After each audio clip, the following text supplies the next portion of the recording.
computer going?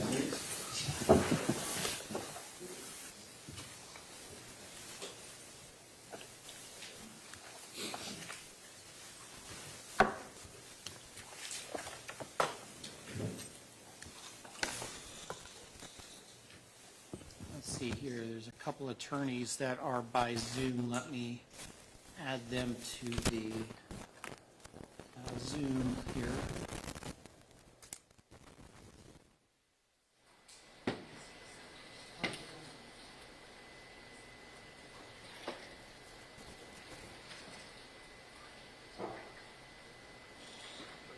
Mr. Hunter, are you able to hear us okay? You're muted, Mr. Hunter. Yes, sir. Thank you, sir. And thank you for letting me hear about that. I hope you feel better. I understand you're a little under the weather. I appreciate it. Thank you, Judge. And Mr. Hughes, are you able to hear us? I can hear you just fine. Thank you for accommodating, Judge. I've got the same thing that's going around, and I appreciate you letting us appear via Zoom.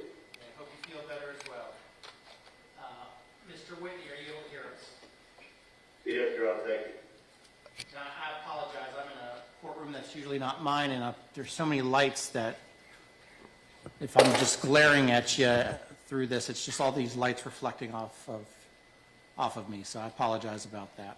Anyway, let's get going. This is case number 2018 CA 5321. Starting with the plaintiffs here in the courtroom, let's take appearances, please. Gregory Anderson, Jennifer Anderson, Nick Whitney, Samantha, I don't know if Samantha Lawrence is there, Jack Kowalski appearing, Tom Elliott. Amy Ferrier. It looks like Miss Anderson is by Zoom now, and She is. okay, great. Defense counsel. Yeah, for Johns Hopkins All Children's Hospitals, Chris Altenberg, Pat Pauls, and Ethan Shapiro.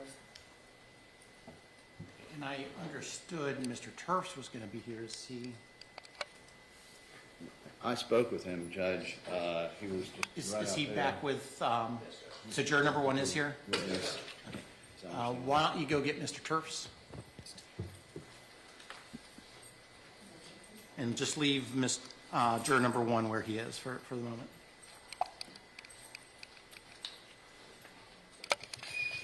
Yeah, Mr. Turfs is the attorney.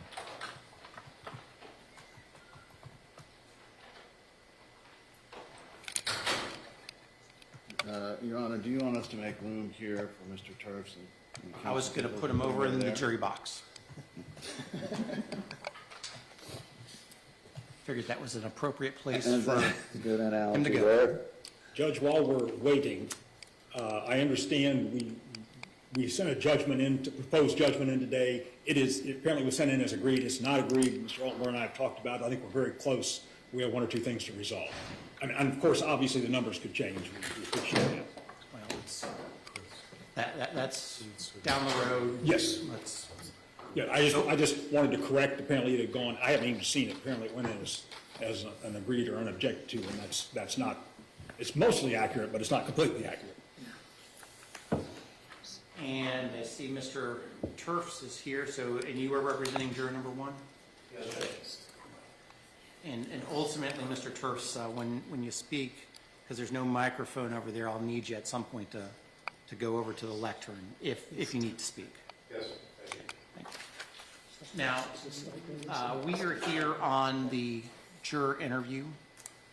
Mr. Altenberg, you seem like you want to. I've got two more appearances. I forgot counsel in Baltimore, and so Terry Williams and Derek Steichwalder are here as well. I don't see them.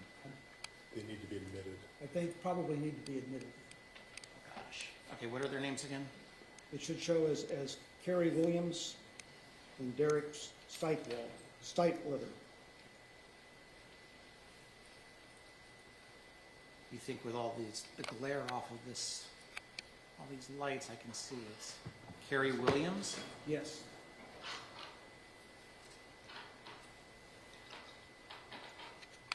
Okay, I don't see that name. Could it be a different first name? I doubt it. Well, I mean, is it a she or he? It's a she. Maybe they're both with the same standard. It would be whatever they put in. Yeah, do you say a Derek? They could be in the same room. And what's the other name again? Its first name is Derek, D-E-R-E-K, Stikeweather, S-T-I-K-E, etc. All right, Do you want to call them and see what their name on their Zoom is?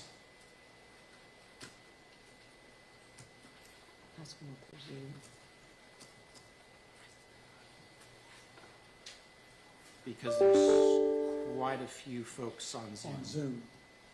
I will send an email right now, Judge. Yeah, I mean, I don't mind promoting them to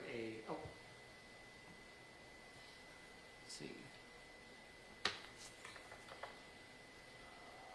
There's a Samantha Lawrence, so I'm assuming you want her to be promoted to a panelist? Yes, Your Honor.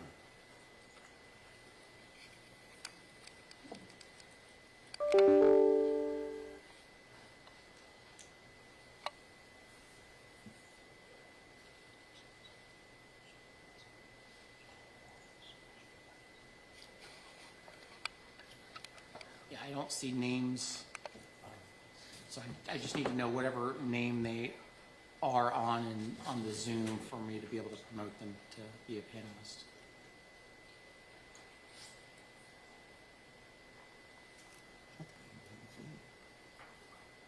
Any other, well, let me go ahead and go over the ground rules while we wait for that information. We are here on the juror interview. I will be asking the questions. I want to make it clear that I'm not going to ask any questions associated with the jury deliberations, the thought process associated with juror number one's view of the evidence, or anything having to do that would inhere in the verdict. The only topics we will address are those four that I put in the original order, granting the limited juror interview. I'll ask the questions. At the conclusion of the questions that I ask, I'll have juror number one go back to wherever he is right this second, and then I'll let you, out of his presence, suggest any further questions that you think that I might need to ask based on this juror's answers at the time. So we all understand what we're doing today? Yes, sir. Now, I do have, and not exactly sure how I'm going to get it for the folks on Zoom, but two exhibits. So give this to the clerk, Mr. Terse, the defense and the plaintiffs, and then put one on the witness stand. And just pull off the little yellow sticky when you give it. And what they are for Mr. Hunter, Mr. Hughes, and Mr. Whitney, and Ms. Anderson, and Ms. Lawrence, is the court exhibit number one is juror number one's questionnaire that he filled out. I redacted his address. And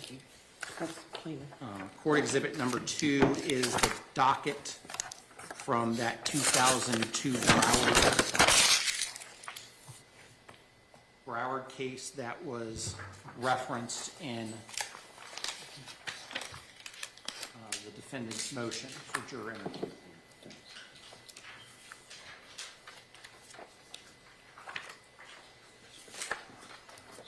And for the witness stand, you can pull off the paper clip off of it. Your Honor, this is David Hughes. I'm sorry to interrupt. I did hear back Derek Stikeweather, or his email, dstike, he says it would be, and for Miss Williams, it should be Carrie Williams or C. Williams at her email address. Are they able to see me in the audience right this second? I'm being told that Mr. Stikeweather is in Judge Carroll's personal meeting room.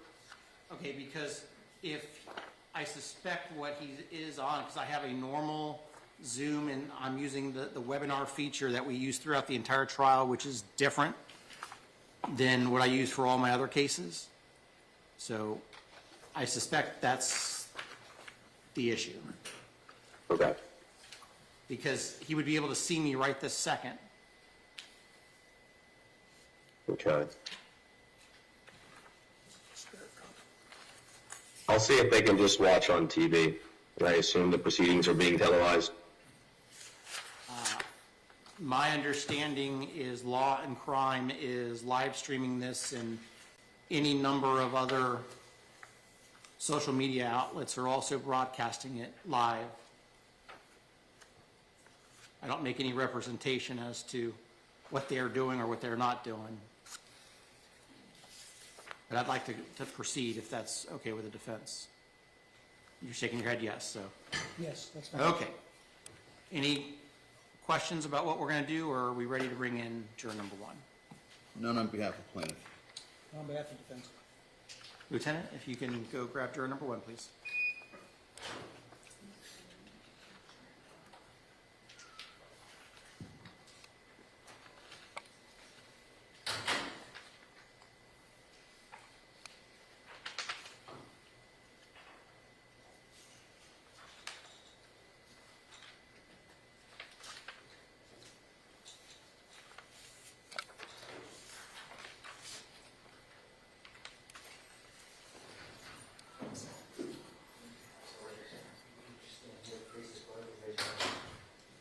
Do you solemnly swear or affirm the testimony you're about to give will be the truth, the whole truth, and nothing but the truth? So help me God, I do.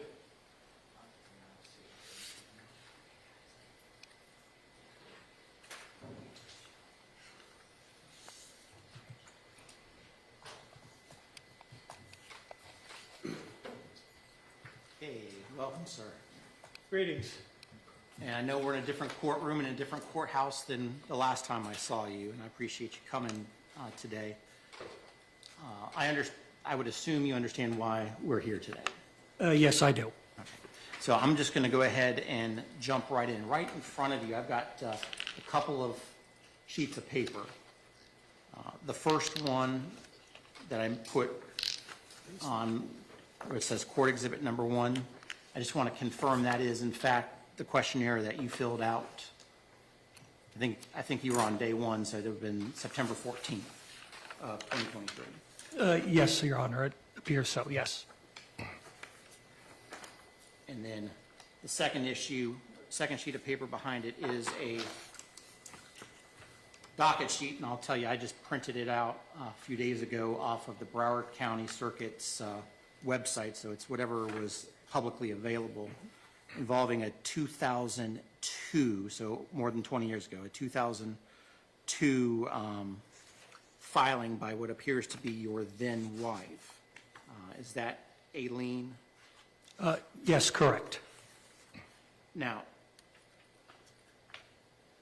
I've sat in the family law division, so I know how to read this docket sheet. What it looks like is your then wife filed, because it looks like you probably had minor children between the two of you, a UCCJEA affidavit was filed, and there was some allegations. You were served with the petition, and then she never showed up for the hearing. That's what I read off of this. That is correct.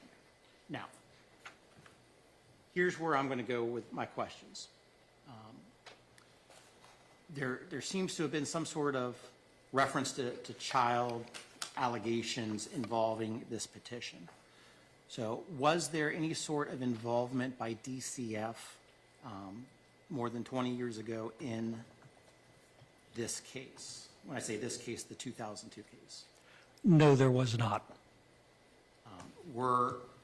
And at the time in 2002, did you have, how many minor children did you have? 2002? 2002. That would have been 3. Were any of your children sheltered by DCF or whatever the entity was called at the time? None, no. There was, on the questionnaire, whether you had any strong opinions about DCF. So do you have, let me go back. On September 14th, 2023, did you have any opinions, strongly held opinions about DCF? No, I did not. How about the government's ability to remove children from the care of their parents? No opinion at all.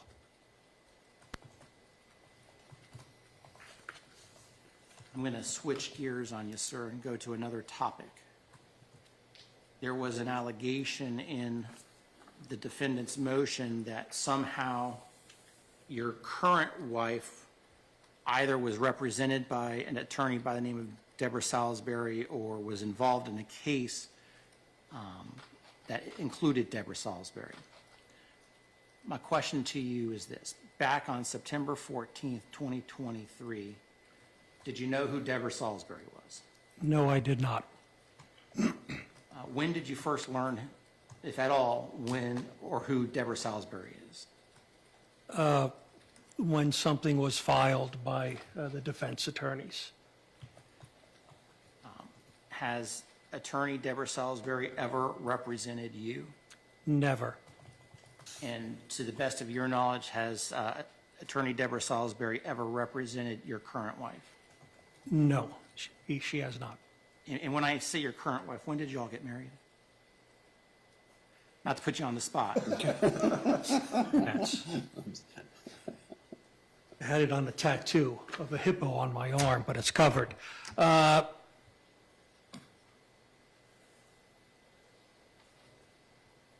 2016?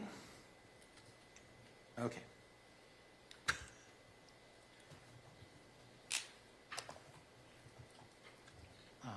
Have you ever been in any sort of proceeding where Deborah Salisbury was around, to your knowledge? Never. I'm going to change gears on you and go to another topic, sir.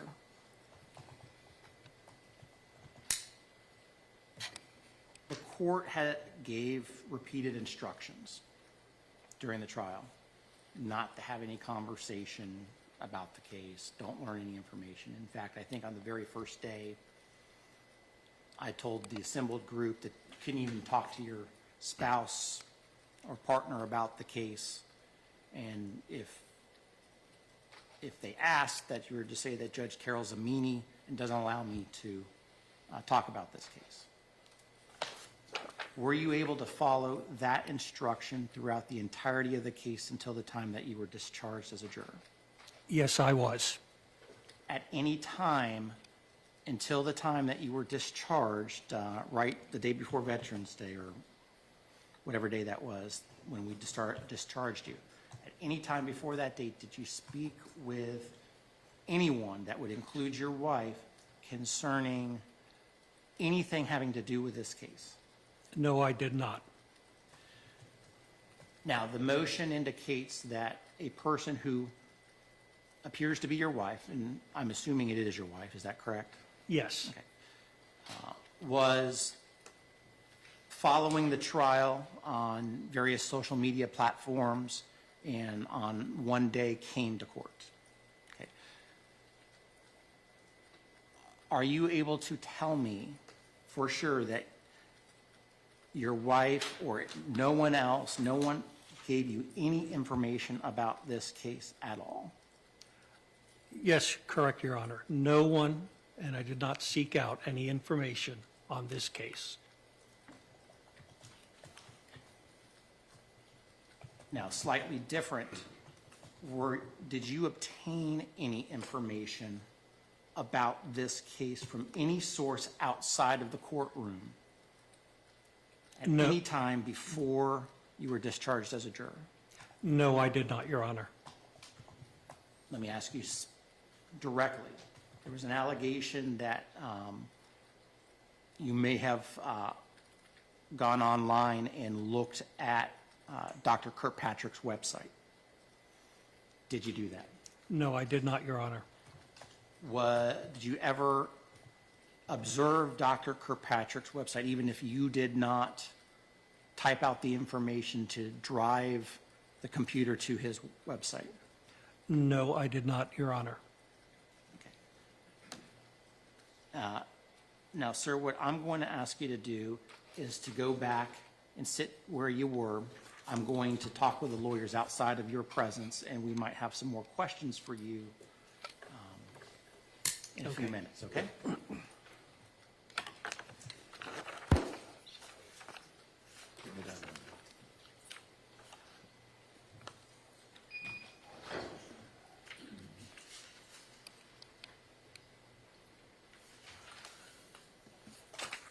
Okay, juror number 1 is out of our presence. I have, as I told you in the order allowing the limited juror interview, and as I said this a few moments ago, after I asked my questions, I was going to open it up to see if there were other questions, so I'll just go to the defense. Are there topics that, within those 4 issues that I'm allowing, that I need to dig farther on? Your Honor, I only have really an area of inquiry as to the October 30th when his wife Okay, was... I'm having trouble hearing you. Can you go to the? Sorry. I apologize. So I'm only have a handful of questions, I think, about October 30th when his wife was in the courtroom. It seems to me that if I was on a jury and my wife showed up in the courtroom, I'd be surprised. And so, I mean, did he have any conversations about her planning to attend before she did attend? And then, I guess the next question has to be, did he actually see her in the courtroom sitting on what I'll call the plaintiff's side of the courtroom?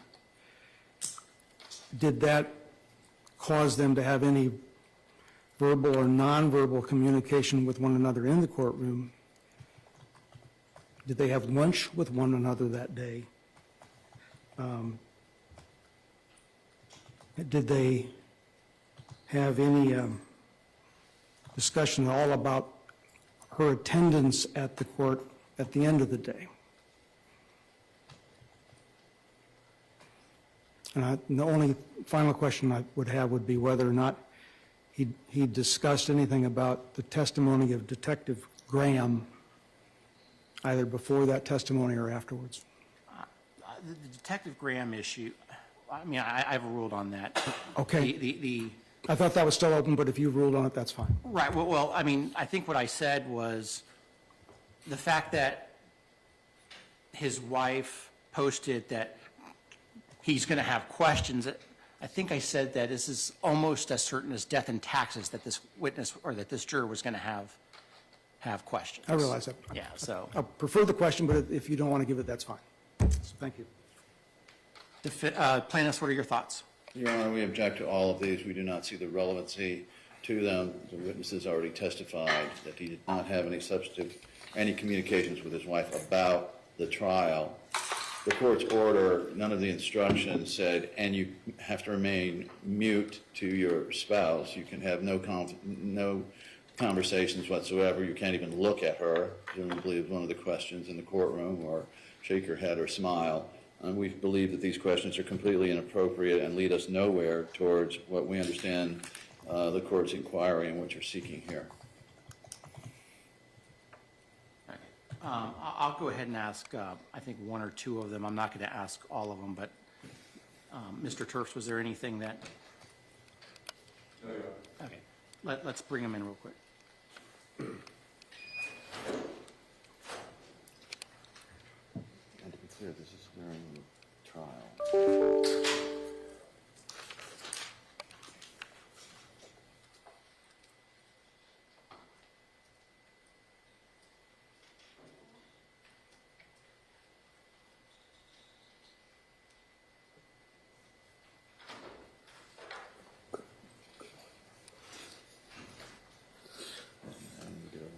Okay, sir, you understand you're still under oath? Yes. Just a few more follow-ups. Apparently, your wife showed up in court on October 30th. That was the day before you dyed your hair, if I remember correctly. Well, your hair went orange Yes, for Halloween, I assume. Okay, but let me go back to the day before that. Did you see your wife in court that day?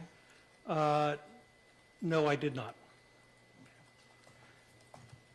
Did you have any knowledge prior to October 30th that she was going to court?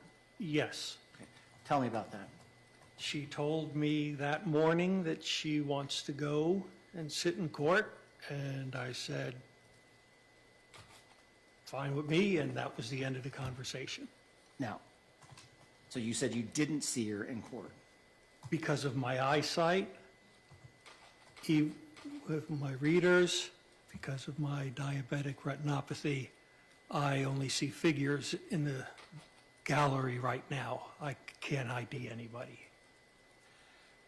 Well, here's where I'm going with my ultimate question. I hear that you say you didn't see your wife, but I want to make sure, was there any sort of nonverbal contact or nonverbal communication from your wife to you about this case? No, there was not. Okay. Thank you, sir. If you could go have a seat.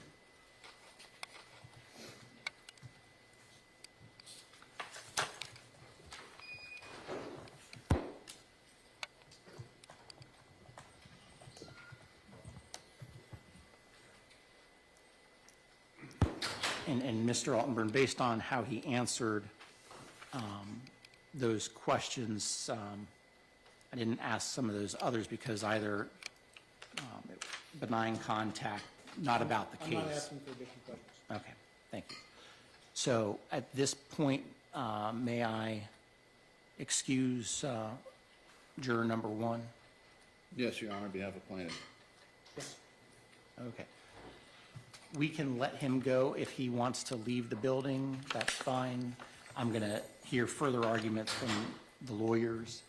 Mr. Turfs, if you want to stay around, that's fine, or if you want to leave with him, that's fine too. But juror number 1 is free to go if he wishes to leave at this point. If he wants to come and sit in the audience, he's free to do that, or come sit here. It's totally up to him.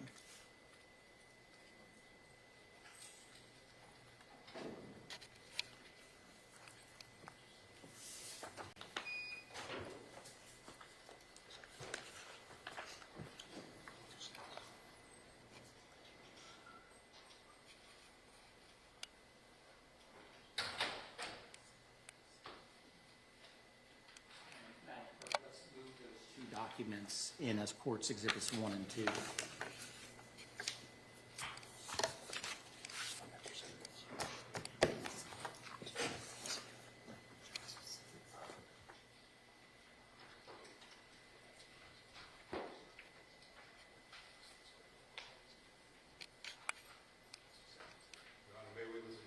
You absolutely may. Okay. But he is now excused from his subpoena, and he's free to go whenever he wishes to go. Okay, closing arguments at this point on the defendant's motion for new trial, which is at DIN 3742. And since it was the defendant's motion, I'll let the defense make any arguments you wish to make at this point, if any. So based on the testimony, it comes down to a credibility call for you to make on what he said here. And I've asked for questions. We'd like to have gone to the things on the other area, but I believe you've made a clear ruling on that, so there's no reason for me to argue further on that. I do believe that those things weren't bound by a 15-day and that we had good cause for why we did it somewhat later, but you've ruled, so thank you. Thank you. Plaintiffs? The court essentially wrote our argument on the January 2nd, 2024 order. Your Honor, it's time to put this to bed. There was no ambiguity in the witness's testimony.